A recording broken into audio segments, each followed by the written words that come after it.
अजय कुमार राय जी। महाराज जी, क्या आत्मा का अनुभव शब्दों से परे है? उसे सीधा कैसे जाना जा सकता है? नहीं जाना जा सकता। शब्द तो बहुत छोटी चीज है। शब्द में तो एक प्राकृतिक सुख के भी वर्णन करने की सामर्थ्य नहीं है।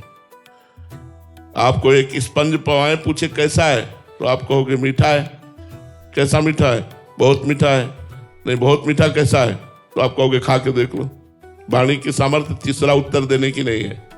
तो वाणी तो बहुत हल्की चीज है, बहुत हल्का वर्णन करती है। आत्मा तो वाणी से परे है, वो वाणी से और मन से सबसे परे है।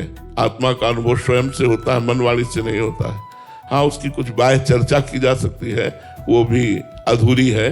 पूरी तो अनुभव गम्य भजे जी संता, वो अनुभव में आता है, वो वाणी का विषय नहीं है। अभिषेक कुमार जी। महाराज जी, मन को पूर्ण भगवदाकार कितने जन्मों की साधना से बनाया जा सकता है? करोड़ों भी लग सकते हैं, सैकड़ों भी लग सकते हैं, एक भी लग सकता है, महीनों में भी हो सकता है। इसका कोई निर्णय नहीं किया जा सकता। आपकी चाल कितनी है, आपका भाव कितना है, आपका समर्पण कितना है, आपकी व्याकुलता कितनी है, उस पर यह निर्भर करता है। मिलने को तो हमारी वाणी जी कहती है, एक बार जिन नाम लिय हित सो हुए अति दीन, ताको संग न छाड़ही ध्रुव अपनो करिलीन। एक बार जो बोला राधा, प्रभु उसका कभी संग नहीं छोड़ते, उसे सदा सदा के लिए अपना बना लेते हैं। पर शर्त है, हित सो हुए अति दीन। बहुत दैन्य होकर प्यार में भर करके जब हम राधा बोलेंगे तो एक नाम में भगवत साक्षात्कार हो जाएगा, एक नाम में। अब उसी नाम के लिए तो हम नाम जप कर रहे हैं कि हम नाम जप करते करते कभी मेरा मन रो पड़े और आर्त भाव से पुकार पड़े, हे किशोरी जू, हे प्रिया जू, हे लाल जू, हे प्राण प्रीतम, कहाँ हो, कृपा करो, अब जिया नहीं जा रहा, दर्शन हो जाए। अब ये कितने जन्मों में आपकी साधना है, कैसी साधना है, ये तो भगवान जानते हैं। और वो एक आदमी स्टेशन जाना था, तो किलोमीटर के लगभग होगा, तो हल जोत रहा था।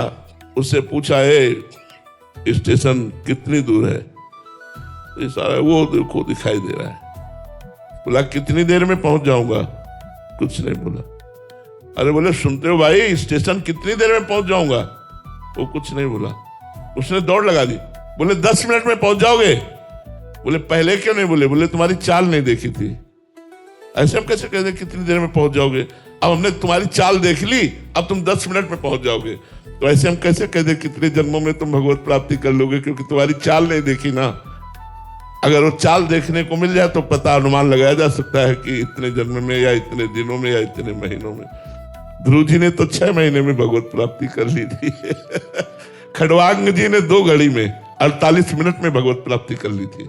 खड़वांग जी हुए, जब उनको पता चला कि तुम्हारी आयु केवल 2 घड़ी रह गई 48 मिनट, तो उन्होंने 48 मिनट में भगवत प्राप्ति कर ली थी। अजामिल ने 1 क्षण में कर ली थी। नारायण भगवत।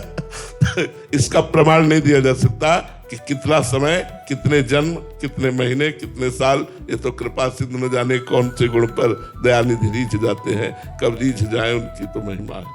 रंजित यादव जी। राधे राधे महाराज जी। महाराज जी, जिन भक्तों या संतों को भगवत दर्शन हो जाते हैं, क्या वो भक्त जब चाहें भगवत दर्शन फिर से कर सकते हैं, या फिर एक ही बार दर्शन होते हैं, या उनकी स्थिति क्या होती है महाराज जी? अलग अलग भक्तों की भावना के अनुसार है। जैसे हमारी इच्छा है कि हमें दर्शन केवल हो जाए, एक बार दर्शन हुए तो फिर निहाल हो गया, पूरी जिंदगी भर वो भूल नहीं पाएगा भगवान को। हर समय वही रूप, वही दर्शन। जाको मनमोहन दृष्टि परे, सोत भयो सावन को आंधरो, सूझे रंग हरे ही हरे। जड़ चैतन्य कछु नहीं दिखत, जित दिखत तित श्याम खड़े। बिवहल बिकल संहार तन की, घूमत नैना रूप भरे। नैना में रूप भर गए, रूप छके घूमत रहे, तन को तन। एक बार के दर्शन की।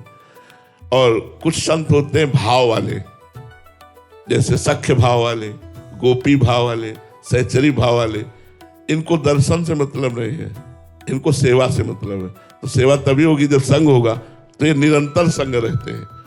चाहे पुरुष शरीर हो, देखने को साधु वेश में है, लेकिन वो अंदर से सखा है, अंदर से उदास है, अंदर से गोपी है, अंदर से सहचरी है। तो अपने भाव देह में अपने इष्ट के पास वो निरंतर रहते हैं। उनका मिनट 2 मिनट वाला दर्शन वाला कार्य नहीं। वो छिन छिन बिहरत संग, छिन छिन निरखत प्रेम भरी, छिन जस कहत अभंग, यह जो कृपा हरिवंश की।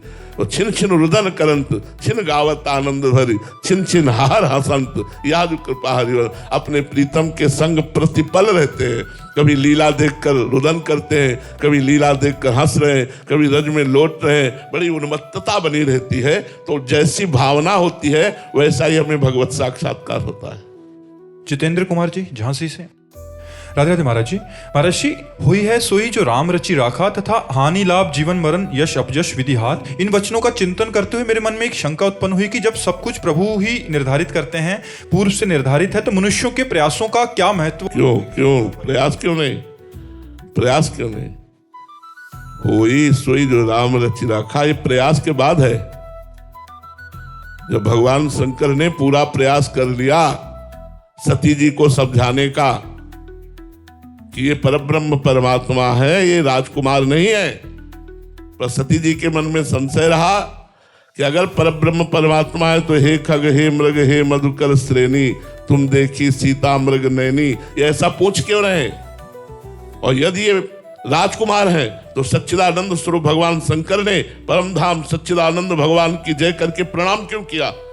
बार बार संशय, बार बार संशय। जब बहुत प्रकार से समझा कर देखा भगवान शंकर ने और उनकी समझ में नहीं आया, तब उन्होंने कहा जो तुम्हारे मन अति संदेहु तो किन जाहि परीक्षा लेहु। अब होई सोई जो राम रचि राखा, को कर तर्क बढ़ावे साका, अस कई जपन लगे हरि नामा। बात समझो, कहीं की टांग और कहीं का हाथ जोड़ोगे तो बात नहीं बनेगी। उस प्रसंग को समझिए।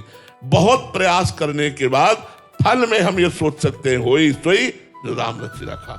अच्छा, अब जो आपने कहा सुनो भरत भावी प्रबल बिलख कहो मुनिनाथ, हानि लाभ जीवन मरण जस अपजस विधियात, ये फल पर है, क्रिया पर नहीं है।